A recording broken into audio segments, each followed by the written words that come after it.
నమస్తే అందరికీ. తెలంగాణలో ఏప్రిల్ 22 మధ్యాహ్నం 12 గంటలకి అంటే రేపు ఇంటర్మీడియట్ రిజల్ట్స్ రాబోతున్నాయి. కాబట్టి ఈ సందర్భంగా శతాక్షి మీ అందరికీ ఒక మంచి మాట చెప్పాలనుకుంటుంది.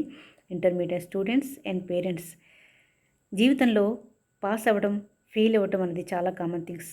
ఒకసారి ఫెయిల్ అయ్యి చూడు, జీవితం ఎంత గొప్పదో అర్థమవుతుందని గొప్పవాళ్ళు అన్నారు. ఇప్పుడు ప్రపంచాన్ని పాలిస్తున్న వాళ్ళందరూ కూడా స్టార్టింగ్లో ఫెయిల్ అయిన వాళ్ళే. ఒక్కసారి ఫెయిల్ అవుతున్నామంటే ఇక జీవితాంతం పాస్ అవ్వబోతున్నాము, సక్సెస్ అందుకోబోతున్నాము అని అర్థం. పేరెంట్స్, మీరు ఉద్యోగాలు చేసేవాళ్ళైతే కనుక రేపు ఒక్కరోజు లీవ్ పెట్టుకొని మీ పిల్లలతో ఉండండి. మీరు కలిసి చూడండి రిజల్ట్స్. ఫెయిల్ అయితే కనుక మీ పిల్లలతో కలిసి మీరు చాలా హ్యాపీగా ఎంజాయ్ చేయండి, పార్టీ చేసుకోండి. ఎందుకంటే ఈ ఒక్కసారి ఫెయిల్ అయ్యాడు కానీ జీవితాంతం సక్సెస్ అందుకోబోతున్నాడు అనడానికి ఇది సంకేతం. కాబట్టి ఫెయిల్ అయిన పిల్లలు, అమ్మ నేను మా ఫ్రెండ్స్ని కలిసి వస్తానని పొరపాటున బయటికి వెళ్తే మటుకు మీరు పొరపాటున కూడా బయటికి వెళ్ళనివ్వకండి. వాళ్ళని రేపు ఒక్కరోజు కాపాడుకొని ఉండండి, ధైర్యం చెప్పండి. అంతకంటే ముందు ఈరోజు రాత్రే మీరు మీ పిల్లలకి చెప్పండి, ఫెయిల్ అవ్వటం అనేది చాలా కామన్ థింగ్ అని. Wish you all the best.